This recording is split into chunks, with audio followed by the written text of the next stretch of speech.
Jake Morrison pressed his hands against the cold metal of the ship's window. He stared at the wall of light that blocked their path home. The barrier stretched as far as his eyes could see, wrapping around the entire solar system like a giant. "Bubble. 3 months," he said to no one in particular. 3 damn months we've been stuck out here. The Terra Nova was Earth's newest exploration ship. Jake had been so proud when they picked him to command it. They were supposed to be the first humans to visit another star system and come back to tell about it. Instead, they found themselves trapped outside their own home. Dr. Lisa Parker looked up from her computer screen. Her eyes were red from lack of sleep. She had been working day and night trying to understand the alien wall that surrounded them. "Jake, you need to see this," she called out. He walked over to her station. The screen showed waves of energy dancing across the barrier. The patterns looked almost alive, moving and shifting like they had a mind of their own. "What am I looking at?" Jake asked. "This isn't just any barrier," Lisa said. "It's made from technology we can't even begin to understand. But here's the strange part. The energy flows are all pointing inward." Jake frowned. "What does that mean?" "It means this thing isn't meant to keep us in. It's meant to keep something else out." The words sent a chill down Jake's spine. He thought about all the radio messages they had received from Earth. Admiral Helen Carter had been sending updates about the aliens who had appeared near Earth. 17 different species, all claiming they were trying to protect humanity. Protect them from what? Captain Ryan Brooks sat in his chair on the bridge of the Earth defense ship Guardian. His orders were simple: patrol the barrier and report anything unusual. But after 3 months of flying around the same energy wall, everything felt unusual. His communication officer, Lieutenant Sam Davis, turned in his chair. "Captain, we're getting another transmission from the alien fleet." "Put it through," Ryan said. The voice that came through the speakers was cold and mechanical. It belonged to something called a Zalani. Ryan had never seen one, but the voice always made him think of broken glass. "Human vessel Guardian, you must not attempt to breach the protection barrier. The safety of your species depends on maintaining the quarantine." Ryan grabbed his microphone. "This is Captain Brooks. My people have a right to know what you're protecting us from." There was a long pause before the alien replied. "There are things in the galaxy that hunt young species like yours. We have seen worlds burn. We have watched civilizations die. The barrier will hold until the danger passes." "How long?" Ryan demanded. "Perhaps 1,000 of your years. Perhaps 10,000. Time means little when survival is at stake." Ryan felt his anger rising. "You can't just lock us up and expect us to wait around for 1,000 years." "It is the only way," the alien said. "Your species shows the signs, the energy patterns that draw them. If you continue to expand into space, they will find you, and when they do, nothing will remain of your world but ash and silence." The transmission ended, leaving Ryan staring at his console. 1,000 years. 10,000 years. How could they ask humanity to wait that long? On Earth's surface, Dr. Kevin Yang worked in his laboratory beneath the city of Denver. The room was filled with pieces of alien technology that had been left behind when the barrier went up. The aliens claimed they were gifts, samples of advanced science to help humanity develop while they waited in safety. Kevin didn't trust gifts from jailers. He picked up a small device that hummed with unknown energy. His scanners showed it was made from materials that shouldn't exist. The atomic structure was all wrong, like someone had rewritten the laws of physics to make it work. But there was something else. Something the aliens probably didn't know he would find. The device contained traces of Earth metals, old ones. Metals that had been mined from the planet thousands of years ago.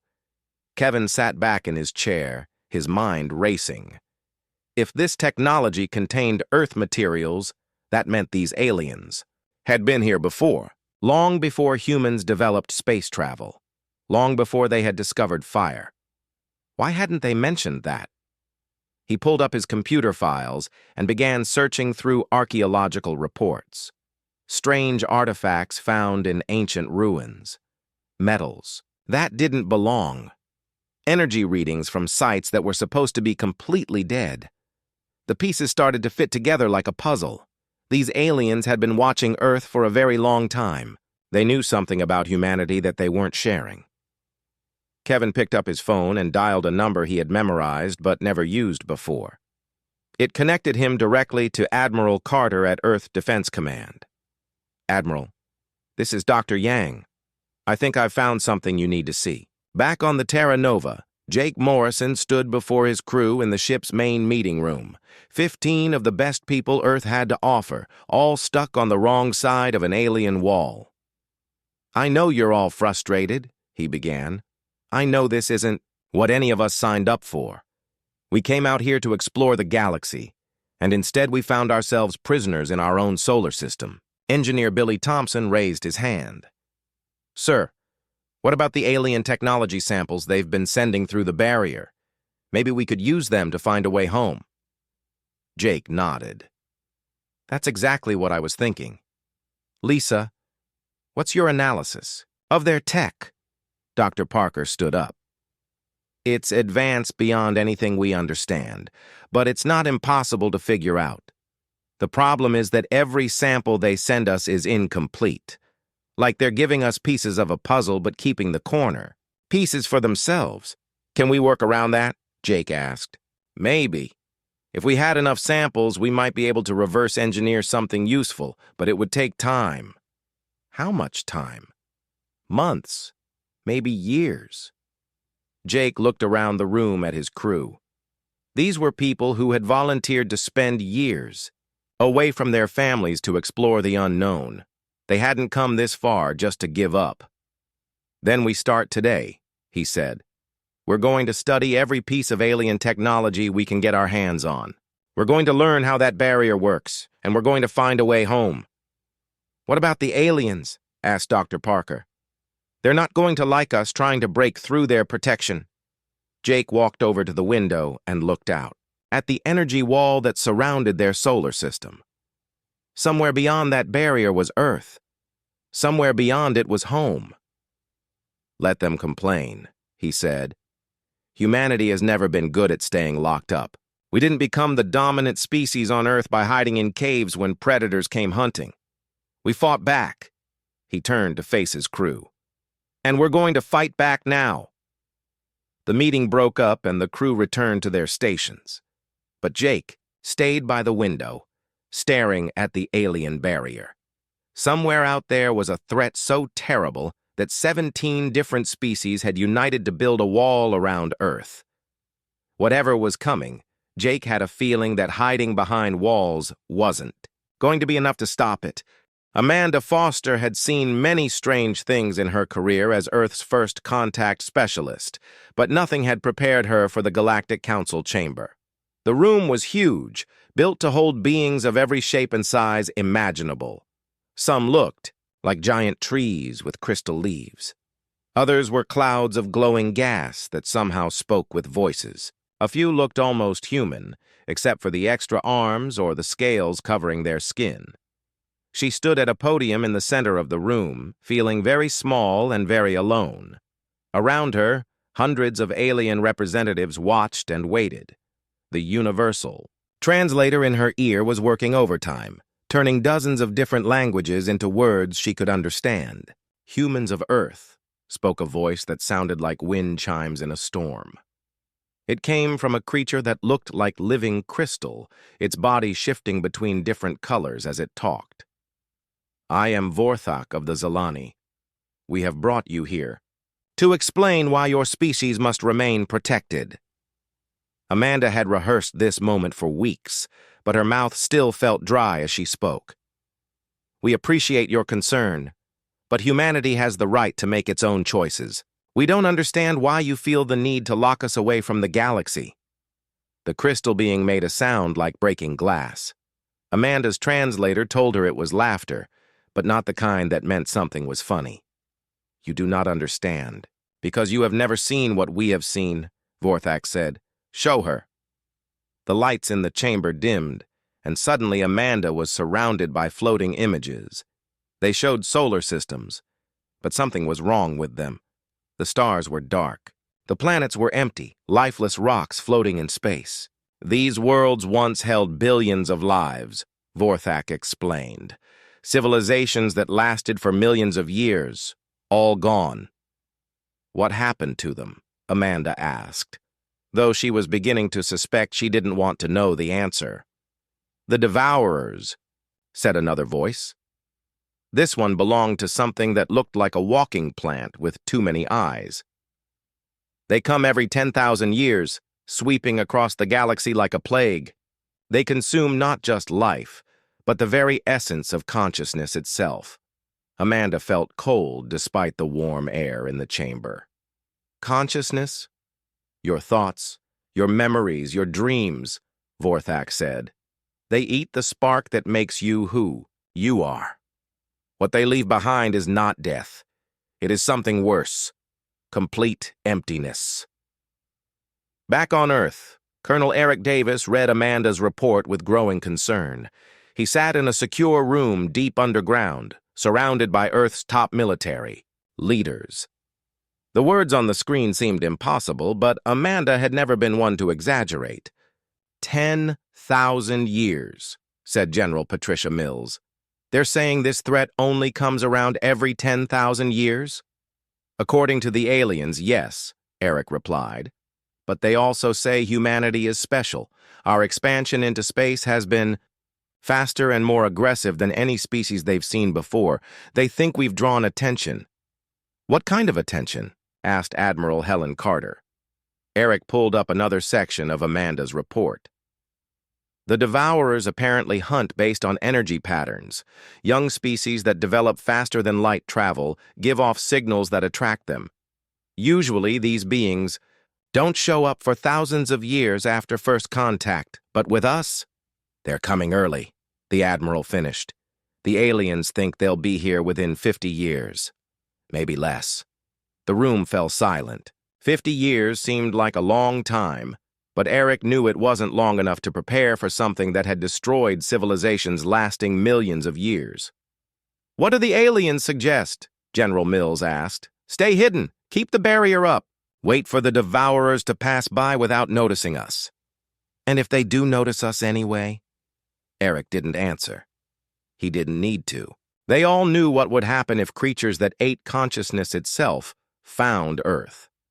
Dr. Rachel Stone had spent her entire career studying alien life, but the historical records the Galactic Council had provided were unlike anything she had ever seen. She sat in her laboratory, surrounded by screens showing the rise and fall of civilizations across the galaxy. The pattern was always the same. A young species would develop space travel. They would explore nearby systems, build colonies, make contact with other species, and then eventually the Devourers would come.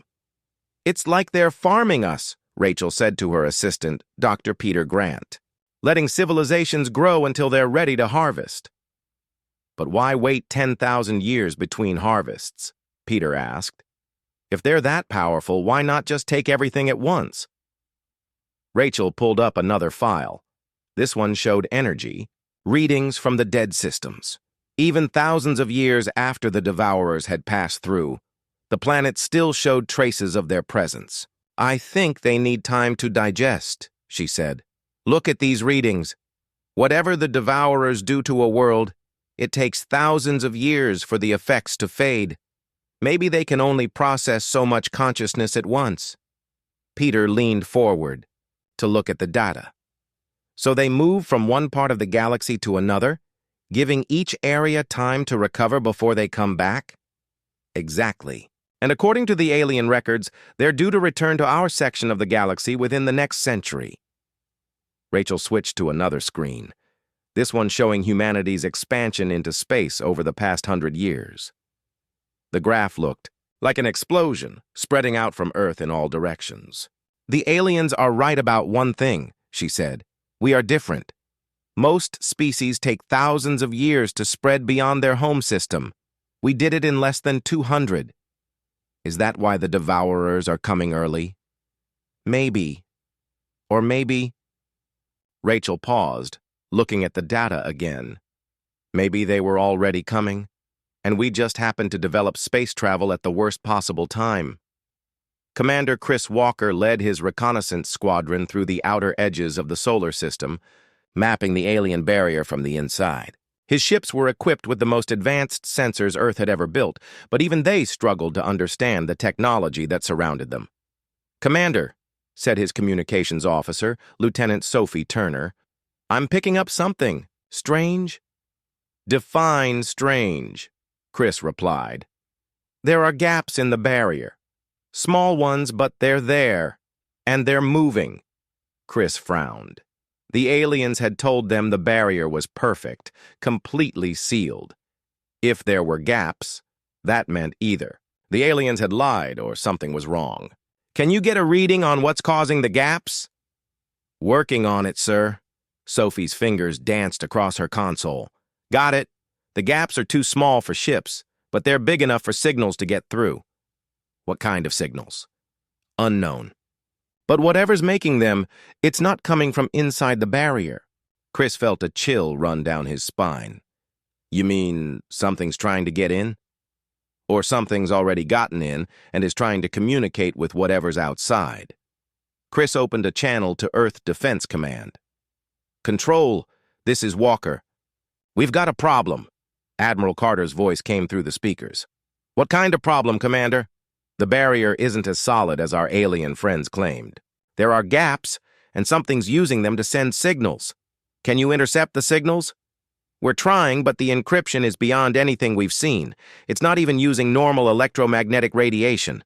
Whatever's sending this is operating on principles we don't understand." Admiral Carter was quiet for a moment. "Commander, I want you to follow those signals. Find out where they're coming from." "Ma'am, that might not be safe." "Nothing about this situation is safe, Commander.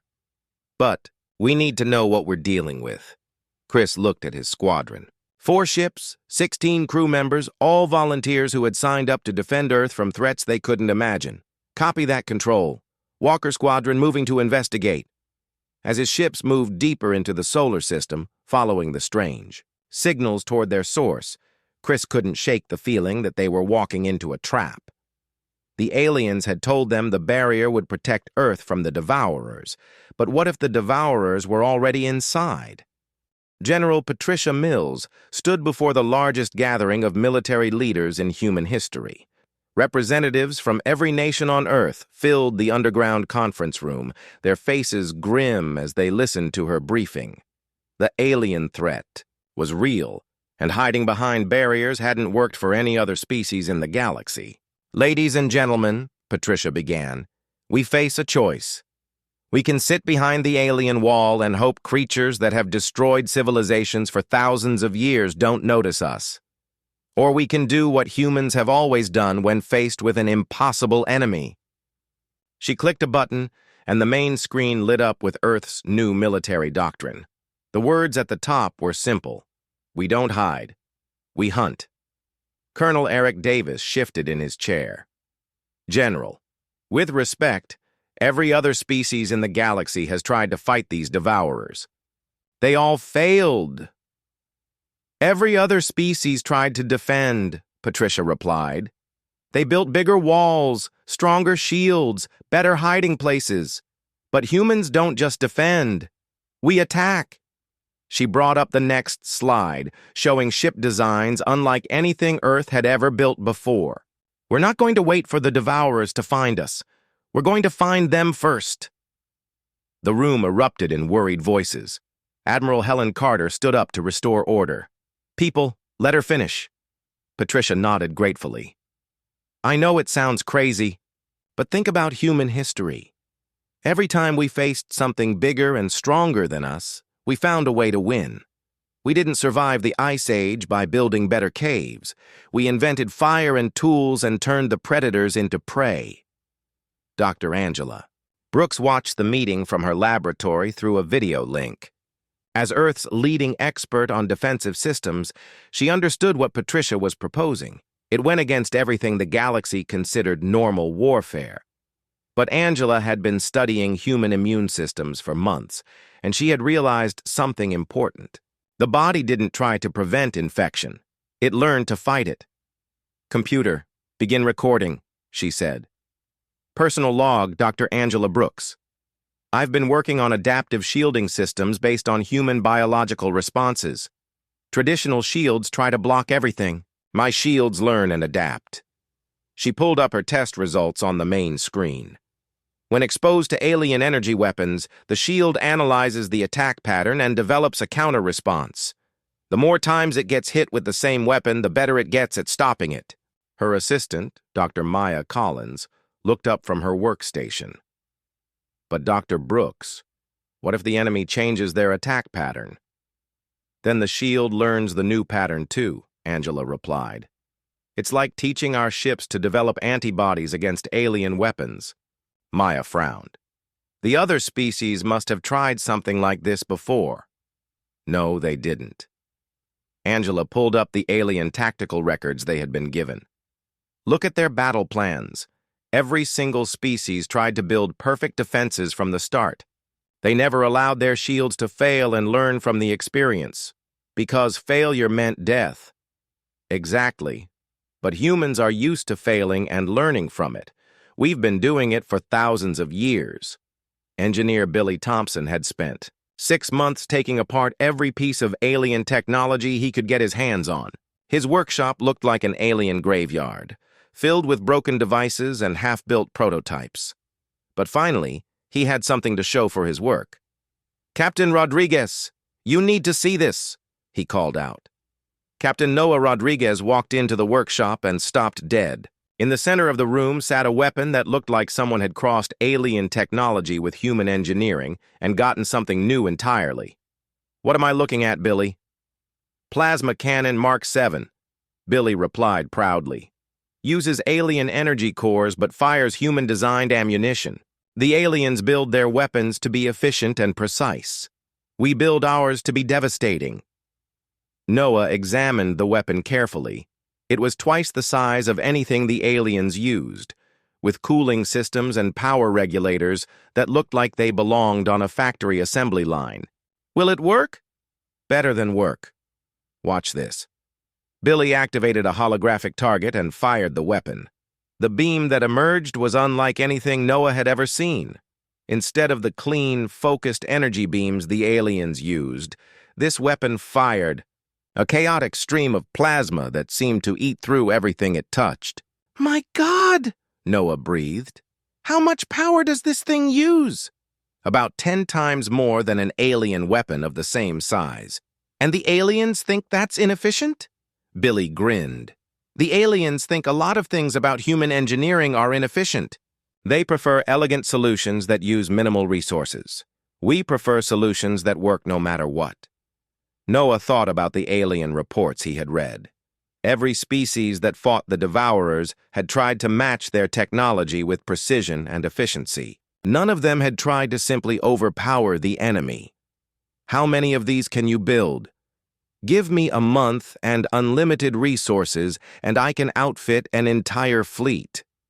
Dr. Maya Collins made her discovery while studying the energy patterns that marked species for Devourer attention. She had been working for weeks, trying to understand why some civilizations were targeted while others were ignored. The answer, when it finally came to her, changed everything. "Dr. Brooks, you need to see this immediately," she called out. Angela hurried over to Maya's workstation. The screen showed energy readings from dozens of different species, but Maya had organized them in a way Angela had never seen before. "Look at this pattern," Maya said, pointing to a specific wavelength. "Every species that gets targeted by the Devourers shows this same energy signature." "What does it represent?" "I think it's potential. The energy patterns don't show weakness or aggression. They show how advanced a species could become if they were allowed to develop." Angela studied the data more carefully.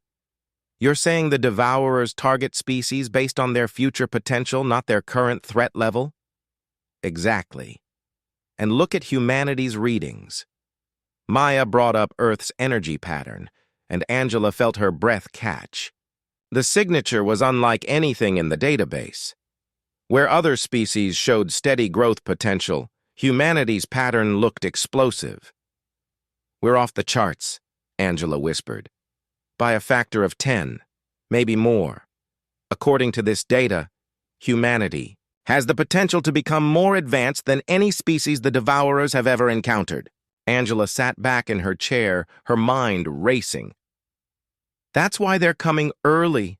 They're not hunting us because we're a threat now. They're hunting us because of what we might become." "But there's something else," Maya continued. "I've been studying the historical records, and I found references to species that the Devourers avoided entirely. Species that were too dangerous to attack. What made them dangerous?" Maya pulled up another file. "They all showed the same pattern. Instead of waiting to be hunted, they became the hunters." Captain Noah Rodriguez stood on the bridge of humanity's first purpose-built warship, the Defiance. Around him, his crew worked at stations designed from the ground up for one purpose: hunting the most dangerous predators in the galaxy. "Status report," he called out. "All weapons systems online," replied his weapons officer, Lieutenant Tom Stevens. "Adaptive shields responding normally. Dr. Brooks's latest modifications are holding steady. Navigation? Course plotted for the barrier breach point," answered Lieutenant Sophie Turner. "Billy's new drive system is performing better than expected." Noah looked at the main screen, which showed the alien barrier surrounding Earth. For 6 months, humanity had been trapped behind that wall while they built their new fleet. Now it was time to break free. "Communications. Open a channel to the alien fleet." "Channel open, sir." Noah took a deep breath. "This is Captain Rodriguez of the Earthship Defiance. We're leaving the solar system. You can either move your barrier or we'll move it for you." The response came immediately. "Human vessel, you must not breach the protection barrier. The Devourers will detect your movement. Your species will be destroyed." "Then I guess we better destroy them first," Noah replied. "All ships, prepare for barrier breach." Around the Defiance, 50 other human warships powered up their weapons. They were smaller than the alien vessels that maintained the barrier, but they carried technology that no species in the galaxy had ever tried to build. Instead of trying to hide from the Devourers, humanity had built ships designed to hunt them. "Sir," called out Lieutenant Stevens, "the alien ships are moving to intercept." "Let them try," Noah said. "Fire!" The first shot from the Defiance punched through the alien barrier like it was made of paper. The energy wall that had contained humanity for 6 months flickered and began to collapse. "All ships move out," Noah ordered. "Time to show the galaxy what humans do when someone tries to cage us." As the human fleet burst through the failing barrier and into open space, alarms began sounding throughout the galaxy. For the first time, in 10,000 years, a species had chosen to hunt the Devourers instead of hiding from them. The ancient enemy was about to learn why caging humanity had been a very bad idea. The Devourer fleet appeared without warning in the Proxima Centauri system, their ships emerging from what looked like tiers in space itself. Admiral Tom Stevens watched from the bridge of the Defiance as reality seemed to bend around the alien vessels, making his eyes water just trying to focus on them. "How many ships?" he asked, though the question felt pointless. The enemy vessels didn't follow normal rules of physics. They phased in and out of visible space, sometimes appearing solid, sometimes looking like shadows. Lieutenant Sophie Turner worked frantically at her scanner station. "I'm counting at least 200 contacts, sir, but the numbers keep changing. It's like they exist in multiple dimensions at once." Tom had read every report about the Devourers that the galactic species had provided. None of them had prepared him for this. The enemy ships looked like they were built from nightmares, all twisted metal and impossible angles that hurt to look at directly. "Weapons status?" he called out. "All systems ready, sir," replied his weapons officer, Captain Lucas Brown. "But," Admiral, I'm not sure our targeting systems can lock onto them. The ships keep shifting between solid and transparent. Tom watched as one of the Devourer vessels passed through an asteroid like it wasn't there, then suddenly became solid enough to destroy another asteroid with some kind of energy beam. The aliens had been right about one thing. This enemy was unlike anything humanity had ever faced, but humans had always been good at adapting. All ships, spread out into attack formation, Tom ordered. Don't try to predict where they'll be. Just keep firing until something hits. The human fleet moved into position, 50 warships armed with weapons that violated every treaty the galaxy had ever written. Billy Thompson's plasma cannons charged up with a sound like thunder, while Dr. Brooks's adaptive shields flickered to life around each ship. "Enemy vessels are moving to engage," Sophie reported. "They're coming right at us." Tom smiled grimly. "Then let's give them a warm welcome. All ships open fire." The space between the two fleets lit up like a star going nova. Human plasma beams crossed with alien energy weapons that seemed to exist partially outside normal reality. Most of the human shots passed harmlessly through the phasing enemy ships, but every few seconds one would connect. And when they did, something extraordinary happened. Dr. Peter Grant watched from his laboratory ship as the first Devourer vessel took a direct hit from a human plasma cannon. The alien ship, which had been phasing in and out of normal space, suddenly became solid and began to burn. "Did you see that?" he called out to his assistant, Dr. Rachel Stone.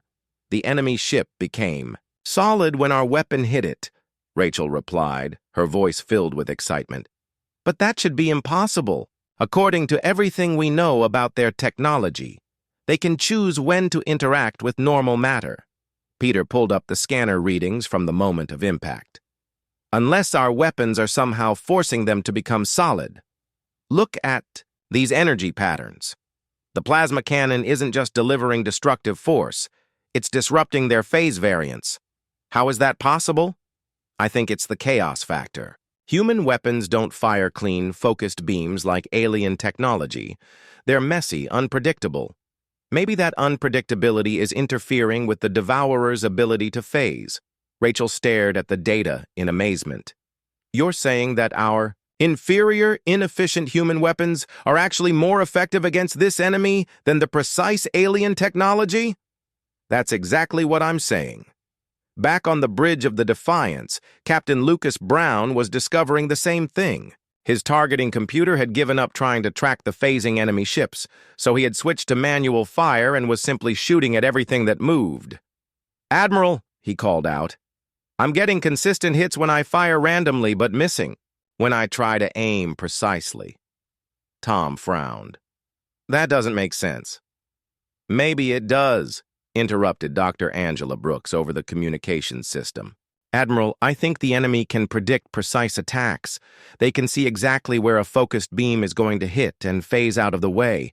But random, chaotic fire is harder to predict. So you're saying we should aim badly on purpose?" "I'm saying we should fight like humans instead of trying to fight like aliens." Tom looked around his bridge at his crew. They were all trained in precise military tactics, but they were also human, which meant they knew how to brawl when necessary. "All ships, new orders," he announced. "Forget everything you learned in training. Don't aim. Don't predict. Just point your weapons at the enemy and keep pulling the trigger until something dies." The change in tactics was immediate and devastating. Instead of trying to target specific enemy ships, the human fleet began laying down a wall of plasma fire that filled the entire battlefield. The Devourer ships, which had been gracefully phasing in and out of attacks, suddenly found themselves caught in a storm of unpredictable energy. One by one, they began to fall. Lieutenant Mike Carter led the first boarding party onto a disabled Devourer ship. His team equipped with weapons designed to fight enemies that didn't always exist in normal space. The corridors of the alien vessel defied description, with walls that seemed to move when he wasn't looking directly at them. "Stay close," he told his team. "Don't trust anything you see in here." The ship's interior was like walking through a fever dream. Gravity pointed in different directions depending on where you stood. Some rooms were larger on the inside than the outside. Others seemed to exist in several places at once. "Carter, what's your status?" came Admiral Stevens's voice through his communicator. "It's like being inside a living nightmare, sir," Mike replied. "But we're making progress toward what we think is the bridge." His team moved carefully through the impossible corridors, using the consciousness disruption weapons Dr. Grant had developed. The devices were designed to attack beings that existed partially outside normal reality, and they seemed to be working. Every time they encountered one of the ship's crew, the creature would become solid just long enough for conventional weapons to finish it off. "Contact ahead," called out Sergeant Amy Davis, Mike's second in command. 3 of them. The Devourers didn't look like any form of life Mike had ever imagined. They were vaguely humanoid, but their bodies seemed to be made of living shadow that occasionally showed glimpses of something more solid underneath. Their eyes, when they had eyes, glowed with a light that made Mike feel sick just looking at it. "Consciousness disruptors, fire," he ordered. The weapons made a sound like reality, tearing. The shadow creatures suddenly became solid, revealing forms that were somehow even more disturbing than their phased appearance. They looked ancient beyond measure, with faces that held the memory of countless consumed civilizations. "Now!" Mike shouted. His team opened fire with conventional weapons, and the ancient horrors fell like any other enemy. They bled, they screamed, and they died. For the first time in 10,000 years, the Devourers had encountered something that could hurt them. Dr. Michelle Adams worked frantically in the command center of the research vessel Olympus, coordinating the quantum assault. That would hopefully end the battle. Her calculations showed that the Devourers' ability to phase between dimensions depended on maintaining a connection to their extra-dimensional existence. If she could sever that connection, they would be trapped in normal space where human weapons could destroy them. "Dr. Adams," called her assistant, "the quantum resonance array is ready." "Begin the assault," Michelle ordered. Across the battlefield, specially equipped human ships began broadcasting a signal designed to disrupt the quantum field that allowed the Devourers to phase. The effect was immediate and dramatic. Suddenly, the entire enemy fleet became solid at the same time. Their ships, which had been gracefully dancing between dimensions, were now trapped in normal space like any other vessel. "All ships, concentrate. Fire," Admiral Stevens ordered. "They can't phase anymore. Take them down." The human fleet unleashed everything they had. Plasma cannons, missile barrages, and energy weapons designed to be as destructive as possible rather than efficient. The Devourer ships, unable to escape into their extra-dimensional refuge, began to explode one after another. In less than an hour, the ancient enemy that had terrorized the galaxy for millions of years was reduced to floating debris. Admiral Stevens stood on his bridge, watching the wreckage drift through space, and felt something he hadn't expected. Disappointment. "Is that all?" he asked aloud. Lieutenant Turner looked up from her station. "Sir? The most feared enemy in galactic history, and they fall apart the moment someone fights back instead of running away." Tom thought about all the civilizations that had been destroyed by these creatures. All the species that had hidden behind barriers and defense walls, hoping to avoid notice. They had been so focused on not being found that they had never considered finding the enemy first. "Admiral," called Dr. Grant from the laboratory ship, "we're picking up another signature, much larger than the ships we just destroyed." Tom felt his stomach tighten. "How much larger?" "About the size of a small moon, sir, and it's headed this way." On the main screen, space began to tear open like someone was cutting through reality with a knife. What emerged from the tear made the previous enemy ships look like toys. The Devourer mothership hung in space like a dark god, its hull covered in weapons that seemed to exist in several dimensions at once. And from its depths came a Sadmiral Kate Williams stood on the bridge of the Earth flagship Vengeance, staring. at the Devourer mothership that blocked out the stars ahead of them. The alien vessel was larger than anything humanity had ever built. Its dark hull covered in weapons that seemed to bend space around them. "Fleet status," she called out to her communications officer. 200 human ships ready for battle, Admiral," came the reply. "Plus 47 alien vessels that joined us after the first battle." Kate smiled at that. When word had spread through the galaxy that humans had actually defeated a Devourer fleet, species that had been hiding for thousands of years had suddenly found their courage. The same aliens who had built barriers to protect Earth were now fighting alongside them. "Enemy ship is powering weapons," reported her tactical officer, Commander Tony Carter. "Energy readings are off the charts." "All ships, spread out," Kate ordered. "Don't give them one target to shoot at." The mothership fired, and Kate watched a beam of pure darkness cut through space where her fleet had been moments before. Whatever. The weapon hit simply stopped existing, leaving not even dust behind. "My God," whispered Dr. Michelle Adams from her station. "That's not just a weapon. It's some kind of reality eraser." Kate had read the reports about this ship. According to the alien records, it was the heart of the Devourer civilization. Every consciousness they had consumed over millions of years was stored somewhere inside its impossible structure. "Tony, take your boarding teams and get inside that thing," she ordered. "Find whatever's controlling it and shut it down." "What? About the reality-erasing weapons? Leave those to us. Just get in there and find a way to kill that ship from the inside." Commander Tony Carter led 300 volunteers toward the enemy mothership in assault shuttles designed to penetrate hostile vessels. His teams carried the most advanced weapons humanity had ever built, devices that could disrupt consciousness itself and force creatures existing outside normal reality to become solid. "Remember," he told his troops over the communication system, "this thing has been consuming civilizations for millions of years. Whatever we find in there, it's going to try to get inside our heads. Don't listen to it. Don't trust anything you see. Just find the control center and destroy it." The shuttles punched through the mothership's hull, which seemed to heal itself moments after they passed through. Tony found himself in a corridor that looked like it had been designed by someone who didn't understand how physics worked. The walls moved when he wasn't looking at them. The ceiling was sometimes below his feet. Doors opened onto rooms that were larger than the entire ship should have been. "Stay together," he ordered his team, "and keep moving toward the center." As they advanced through the impossible corridors, Tony began to hear voices. At first, they were just whispers at the edge of his hearing. But as they moved deeper into the ship, the voices became clearer.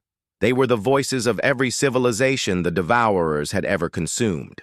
Billions of beings, all crying out from whatever prison their consciousness had been trapped in. "Help us," the voices pleaded. "Free us. We've been trapped here for so long." Tony gritted his teeth and kept moving. "Don't listen," he told his team. "It's trying to distract us." But some of his soldiers were already stopping, their faces filled with horror as they realized what they were hearing. "Those are real people," said Sergeant Bill Thompson. "We can't just ignore them." "We can, and we will," Tony replied. "Our mission is to stop this thing from destroying more civilizations. We can mourn the dead later." Back in space, Admiral Williams watched her fleet engage the mothership in the largest battle in galactic history. Human plasma cannons fired alongside alien energy weapons, all of them focused on the massive enemy vessel, but their attacks seemed to have no effect. The mothership's hull absorbed everything they threw at it, growing stronger with each hit. "Admiral," called Dr. Adams, "I'm reading something strange. The ship isn't just defending against our attacks, it's feeding on them." "What do you mean?" "Every weapon that hits it is being converted into some kind of energy that the ship uses to power itself. We're making it stronger." Kate felt cold despite the warm air on the bridge. "Then how do we hurt it?" "I don't know. According to these readings, the ship exists partially outside our dimension. Normal weapons can't hurt something that isn't entirely real." Kate thought about everything humanity had learned about fighting the Devourers. They had won their previous battles by being unpredictable, by fighting in ways the enemy couldn't anticipate. "All ships, cease fire," she ordered. "Admiral?" her tactical officer questioned. "You heard me. Stop shooting." The human and alien fleets stopped their attack, leaving only the massive enemy ship hanging in space. For a moment, nothing happened. Then the mothership began to move toward them, its reality-erasing weapons charging up for another shot. "All ships, ramming speed," Kate ordered. "Admiral, that's suicide," protested Commander David Mills from the bridge of the destroyer Hammer. "Maybe, but it's also the one thing they won't expect." The human fleet accelerated toward the mothership, their engines pushed beyond safe limits. The alien ships hesitated for a moment, then followed suit.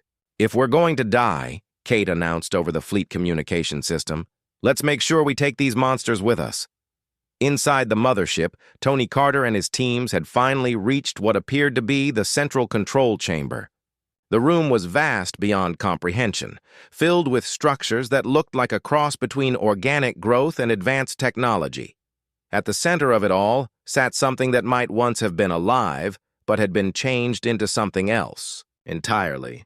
It was connected to the ship by thousands of cables and tubes, its consciousness merged with the vessel's control systems. "That's it," Tony said. "That's what's controlling this thing." The creature turned to look at them, and Tony felt his mind reel from the contact. This was one of the original Devourers, a being that had chosen to merge itself with technology to become something beyond death. "You cannot stop us," it said without moving its mouth. The words appeared directly in Tony's mind. "We are eternal. We have consumed the dreams of 1,000,000,000 worlds." "Maybe," Tony replied, raising his consciousness disruption weapon. "But you've never consumed human dreams." He fired, and the weapon sent waves of chaotic energy into the creature's merged consciousness. The effect was immediate and devastating. The being that had existed for millions of years suddenly found itself experiencing human thoughts and emotions, human anger, human stubbornness, human refusal to accept defeat. The creature screamed as its ancient mind was overwhelmed by the chaotic nature of human consciousness. It had spent eons consuming ordered, peaceful civilizations. It had no defense against the violent, contradictory mess that was human thought. "All teams, fire," Tony ordered. "Pour everything we have into that thing." His soldiers opened fire. With every weapon they carried, consciousness disruptors, plasma rifles, and old-fashioned explosives all found their target. The ancient creature that controlled the mothership began to dissolve, its connection to the ship severing as its consciousness finally died.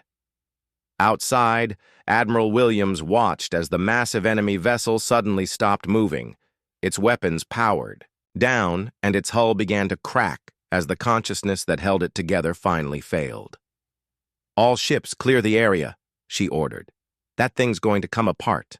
The Devourer mothership collapsed in on itself like a dying star, its impossible structure finally obeying the laws of physics. When the light faded, there was nothing left but empty space and floating debris. Kate opened a communication channel to the entire galaxy. "This is Admiral Williams of the Earth Defense Force. The Devourer threat has been eliminated. The galaxy is safe." The response was immediate. Messages poured in from every corner of known space, from species that had been hiding in fear for thousands of years. They all said the same thing: humanity had done the impossible. Dr. Peter Grant, analyzing the wreckage from his research vessel, made one final discovery that changed everything. Hidden in the debris were data cores containing the memories of every civilization the Devourers had consumed. "Kate," he called over the communication system, "you need to hear this. The Devourers weren't always monsters. They were once like us, a young species that developed advanced technology. What changed them?